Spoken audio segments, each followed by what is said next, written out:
नमस्कार मित्रों।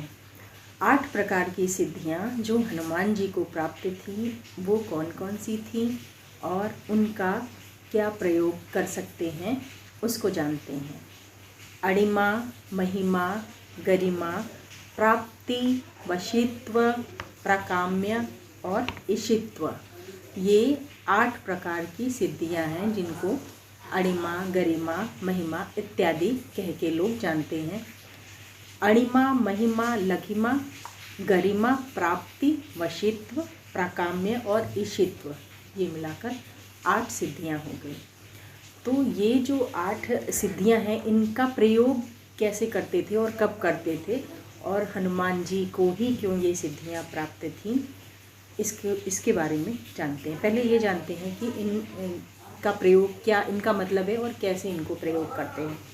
तो पहला अणिमा सिद्धि, जिसमें कि हम अपने शरीर को कितना भी चाहे तो छोटा कर लें, अणु से भी छोटा। अणिमा, अणिमा का मतलब अणु से समझिए, यानी जो अणु परमाणु होते हैं उनसे भी छोटा हम अपने शरीर को कर ले, ऐसी सिद्धि। महिमा, जैसा कि नाम से ही लगता है महिमा, महिमा का अर्थ हुआ कि हम कितना भी बड़ा अपने शरीर को कर लें, कितनी भी, किसी भी वस्तु को, अपने शरीर को नहीं, किसी भी वस्तु को हम कितना भी चाहे बड़ा कर सकते हैं, ये हुआ महिमा। लघिमा सिद्धि, लघिमा, लघिमा सिद्धि में ये होता है कि कितना भी हल्का हम अपने शरीर को कर लें या किसी भी वस्तु को कर लें, वो वस्तु हल्की होकर उड़ भी सकती है, फिर वो हुआ लघिमा, यानी हल्का कर लें। फिर हुआ गरिमा, गरिमा सिद्धि का मतलब हम अपने शरीर को कितना गर्वत्व, गुरुत्व मतलब भारी कर लें, हम कितने भारी हो जाएं कि उसका वेट जो है वो बहुत भारी हो जाए कि कोई उठा ना पाए। जैसे अंगद जी ने जब अपना धरती पर पैर जमा दिया था तो कोई रावण भी उसको हिला नहीं पाया था। खैर वहाँ तो वो हठयोग जैसा था, लेकिन एक उदाहरण के तौर पे हम बता रहे हैं कि शरीर को भारी कर लेना, इतना भार आ गया कि वो उठे ना, यानी कि छोटी से छोटी वस्तु को भी हम इतना भार दे दें कि वो हिल भी ना पाए। ये हो गया आपका गरिमा। फिर हो गया प्राप्ति, प्राप्ति सिद्धि का मतलब जो भी हमारी इच्छा हो हम प्राप्त कर लें। अभी हमें गुलाब जामुन खाने का मन है, अभी मेरे सामने गुलाब जामुन आ जाए। अभी हमें महलों में जाना है, अभी हमारे सामने महल खड़ा हो जाए। तो ये प्राप्ति सिद्धि, मतलब जो मेरी इच्छा हो वो हम प्राप्त कर लें। फिर आया वशित्व, तो किसी भी वस्तु को, मनुष्य को या किसी भी जीव जंतु को हम अपने वश में कर लें, मतलब वो मेरे हिसाब से चले, हम अपने वश में करके उसको चलाएं, मेरी जो इच्छा हो वही कार्य वो करे, यानी वशीकरण, एक प्रकार से वशित्व। यहाँ पे जो शब्द हैं उनका अर्थ भी उससे जुड़ा हुआ है। तो वशित्व सिद्धि में हम एक तरीके से वशीकरण करते हैं।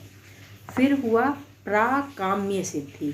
अब प्राकाम्य सिद्धि में है कि इच्छा शक्ति के बल पर सबको तृप्त करने की सिद्धि, मतलब कि आपके अंदर इतना बल आ जाए कि किसी की इच्छाओं को भी आप तृप्त कर दें, किसी की इच्छाओं को भी आप तृप्त कर दें, मतलब इतना आपके अंदर सिद्धि आ जाए, इतना बल आ जाए कि किसी की दुर्दमनीय इच्छा शक्ति, मतलब किसी भी प्रकार की इच्छा शक्ति के बल पर सब इच्छाओं अर्थात सर्व काम को तृप्त करने की सिद्धि, सभी कार्यों को तृप्त करने की सिद्धि, सभी कार्यों की इच्छा को पूर्व तृप्त करने की सिद्धि।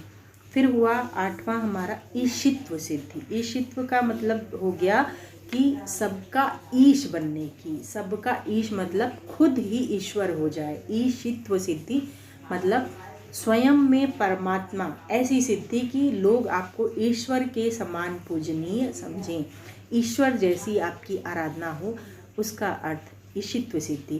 तो हनुमान जी को कहा गया है कि ये सारी ही सिद्धियां प्राप्त थी।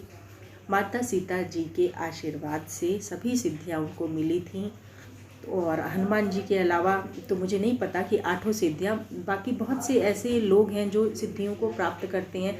तो किसी की एक सिद्धि है, किसी की दूसरी सिद्धि है, मतलब एक साथ 8 सिद्धियां सिर्फ हनुमान जी को प्राप्त थीं।